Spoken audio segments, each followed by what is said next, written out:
Joy Nanauka anapaswa kuwa na sura tofauti ile kwenye hizi wizara pale anapokumbana na changamoto kama hizo. Sura Joy Nanauka yule ambaye wamemzoea kwamba ni wa mazungumzo, labda kuna wakati anabidi avae viatu kama ilivyokuwa kwa hayati JPM. Of course kwa sasa si wakati wa inspiration na si wakati wa fungate, ni wakati wa kuanza kazi moja kwa moja. Ziko wizara pia ambazo itamlazimu kufanya nazo kazi, hususan wizara kama ya habari, iko pale, michezo na utamaduni iko pale. Kuna vitu vingi sana vijana wako pale, wanaingia pale kwenda kuziangalia fursa. Yaani itakuwa ni wakati wa wizara ya vijana ibishe hodi kila mlango, iitikiwe. Mfano kwa wizara hiyo ya habari, kuna kwenye tasnia hii bila habari ni kama taifa linakuwa mfu. Huku ndiko ambako taarifa na habari nyingi sana ambako tunategemea kutoka kwa kuzipata vijana, na habari zilizo sahihi na kufunguliwa fursa. Tunaona jinsi ambavyo michezo kwa siku za hivi karibuni imeibua vijana wengi zaidi, kwa atapaswa pia kujiingiza kule. Lakini sema ambako kuna wizara ya viwanda na biashara, huko ndiko ambako vijana pia matumaini yao yapo. Biashara ndio sehemu kubwa ambalo eneo kubwa pia ambalo linaweza likachukua watu wengi kutoa sekta ya kilimo. Sekta ya biashara inaweza kuzungusha uchumi kirahisi sana.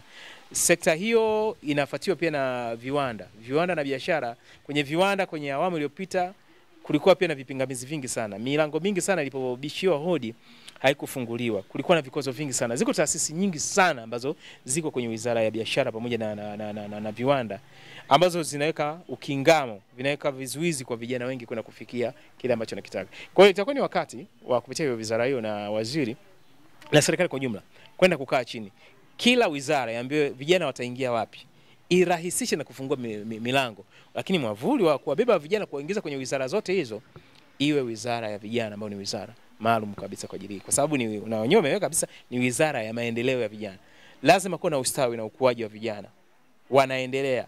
Lakini pia wizara ya afya itaingia hapa. Tuna changamoto kubwa sana ya changamoto ya afya akili, na liko wazi kabisa kwa vijana ambao wamesoma shule, wako kwenye level za juu, hawana matumaini tena. Kwa kweli lazima watakuwa na mgogoro sana kwenye afya yao ya akili. Kwa hata wizara ya afya ni lazima ji-engage pia hapa ili kuhakikisha vijana kichwani wanakuwa vizuri. Kwa sababu kama serikali itaenda kuwekeza zaidi kwenye miundombinu, mazingira rafiki, lakini kama vijana wana frustration kwa kile ambacho kilitokea nyuma, milango mingi walibisha hodi haikufunguka, tutakuwa na dili na watu ambao kichwani kwao hawako vizuri.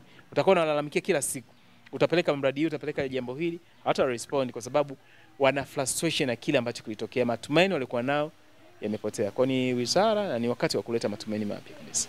Sawa, tumaliza na hila hapa swali la uchokozi. Labda pengine hii wizara ya vijana ndio tutegemee ni wizara ambayo waziri wake atasemwa sana na kuimbwa sana kuliko wizara zingine zote? Itategemea na haiba yake kwenye wizara hii, atajipambanua vipi. Wako kama atajiengage na vijana moja kwa moja, atawasikiliza kupitia majukwaa mbalimbali. Kwenye awamu iliyopita kuna waziri ambao alijiengage sana, pata mafanikio makubwa sana, na mimi binafsi wanasema ni waziri alikuwa ni kipenzi cha vijana wengi sana. Waziri Dorothy Gwajima ambaye yupo amerudi tena anaendelea na wizara yake ile pale. Alikuwa anasikiliza, anakutana na vijana, alikuwa subiri mpaka akutane nao mtaani, kwenye mitandao ya kijamii, majukwaa yote ambayo alikuwa anakutana nayo. Ukienda ukiwauliza vijana, mmoja wa waziri ambao alikuwa anaweza kuwasiliana naye kwa rahisi zaidi alikuwa ni waziri Gwajima, namna ambavyo anawasiliana nao.